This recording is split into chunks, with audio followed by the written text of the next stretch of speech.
Bonjour et bienvenue dans ce premier numéro de l'année de Classe Verte dans lequel nous allons voir avec Pascal comment conserver et rempoter les bulbes d'été. Voilà. Donc à partir de mi-octobre, on peut soit sortir les bulbes, donc ce qui est canna, dahlia ou arôme de pleine terre, donc je vais vous montrer la conservation. Ou alors il y a d'abord une autre façon, c'est qu'on peut les raser à ras en les laissant en pleine terre et les recouvrir de paille. Il y en a beaucoup qui font ça, une D'accord. bonne couche de paille. Maintenant, si on veut les ressortir et puis les réutiliser l'année prochaine, donc ce qu'on fait au mois d'octobre, on les sort de pleine terre, on prend une cagette avec une feuille de journal au fond, on met un petit peu de terre, mais il faudrait une terre tourbeuse. Voilà. Ensuite, on met les cannas, on les dispose, voilà. On pose des cannas. Voilà, n'oubliez pas de faire une étiquette en marquant la couleur, c'est plus facile pour les reconnaître. Après, on met les dahlias, même principe. Donc, on prend notre cagette, on les met. On peut les mettre avec, comme on fait là. Voilà, ou on peut faire moitié-moitié, tout dépend. Voilà. Et enfin. Ensuite, on recouvre les rhizomes, parce que ceci c'est un rhizome, donc on les recouvre de terre pour éviter qu'ils sèchent. Voilà. Conservation en pleine cave. Et puis là, on va les ressortir au mois de janvier pour faire le rempotage pour avoir un fleurissement sur mai et juin. Alors vous avez compris, il s'agissait d'un petit rappel de ce que nous avions fait au mois d'octobre pour pouvoir mieux les rempoter aujourd'hui. Voilà, c'est ça. Donc, les cannas, à partir de mi-janvier, on les sort de la cagette. Donc là, il faut les nettoyer. C'est-à-dire couper tout le feuillage, les racines. Voilà. Là, même canna, dahlia, c'est le même principe. Bien nettoyer. Voilà, enlever la terre. Enlever tout ce qui est feuillage parce que ça va repartir de là, rejeter. Voilà, encore un petit morceau. Même principe. Voilà. Et on coupe ça à ras. Ensuite, sur le rempotage, on utilise, nous on utilise un pot de 3-4 litres, qui équivaut voilà, à ça. Donc ce qu'on fait, on met le pot, on remplit de moitié de terre. Voilà. Ensuite, on prend tout ce qui est rhizome de canna et dahlia, c'est le même principe. Il faut en mettre 4, 5 maximum en pleine terre. Voilà, ça aussi, bien nettoyé.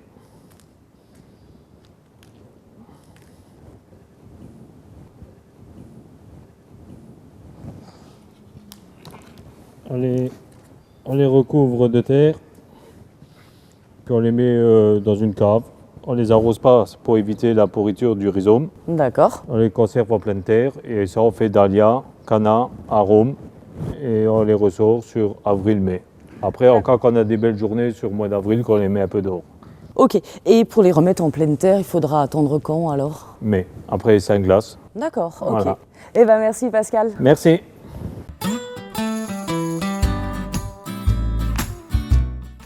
Alors nous nous trouvons maintenant dans un jardin d'un particulier sur Amnéville, tout simplement parce qu'il y a ici un bassin. Yannick va nous expliquer comment on protège un bassin en conditions hivernales.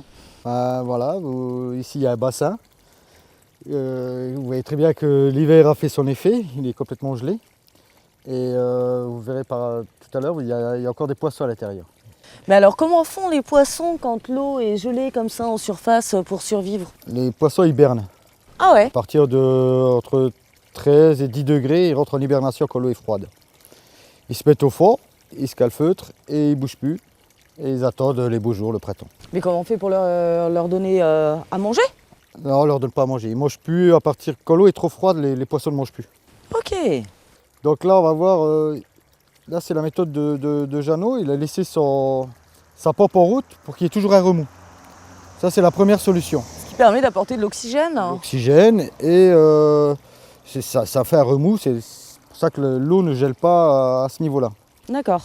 Donc, et après, il y a une deuxième solution. Si vous n'avez pas de pompe, si vous avez juste un bassin en fibre, il y a une solution avec des tonneaux. On appelle ça On met un tonneau sur la glace ou un bidon, Oui. je vais vous montrer.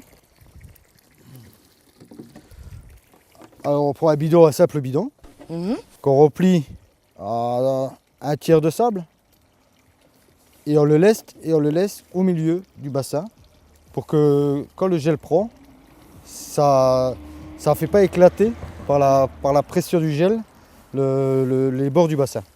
Alors, moi je connaissais pour notamment les piscines, on peut mettre des bouteilles d'eau, ça marche également alors? Oui, c'est la même chose. C'est pour éviter la pression du gel sur les rebords du bassin. Bon, là, vous voyez que c'est un bassin en bâche, donc on peut le faire, mais comme vous voyez, Jeannot il a préféré laisser sa pompe allumée tout l'hiver.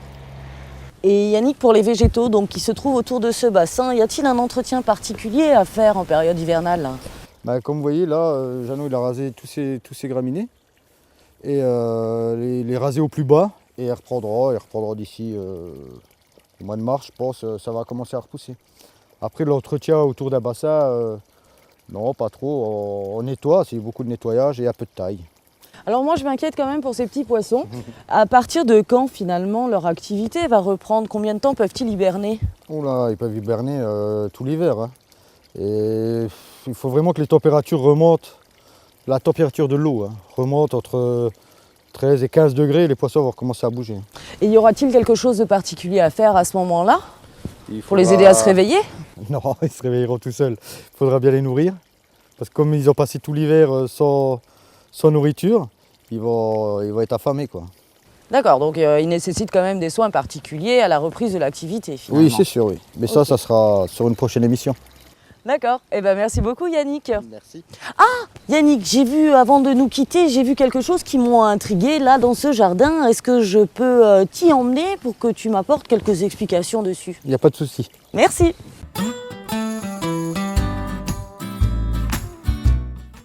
La première chose, Yannick, qui m'a intriguée en arrivant dans ce jardin, c'est cette bouteille sur lesquelles Jeannot nous a collé 3 fonds de bouteille. À quoi ça sert? C'est une astuce pour faire fuir les taupes. Vous voyez que cette bouteille bouge toute seule. Mhm. Elle est montée sur un piquet style fer à béton ou piquet à tomate, mais il faut que ce soit en ferraille. Et avec le vent, ça tape. Et ça fait fuir la taupe. C'est une petite astuce. Avec les vibrations et le son Voilà, c'est ça. qui se propage dans la terre alors. Oui, c'est une astuce qui ne coûte pas très cher et qui est plutôt efficace.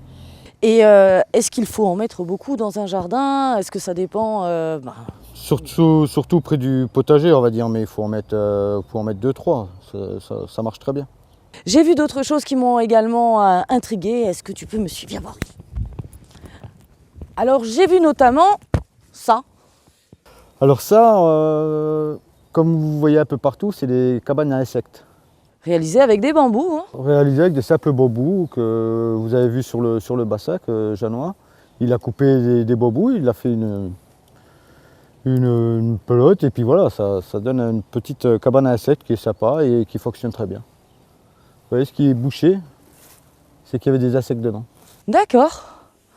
Ok, comme quoi c'est pas très compliqué de C'est pas prendre très soin compliqué. des insectes parce qu'on en a besoin dans un jardin, faut bien Oui. le dire. Surtout que c'est qu'il y a des pommiers, des fruitiers, c'est toujours intéressant de les attirer.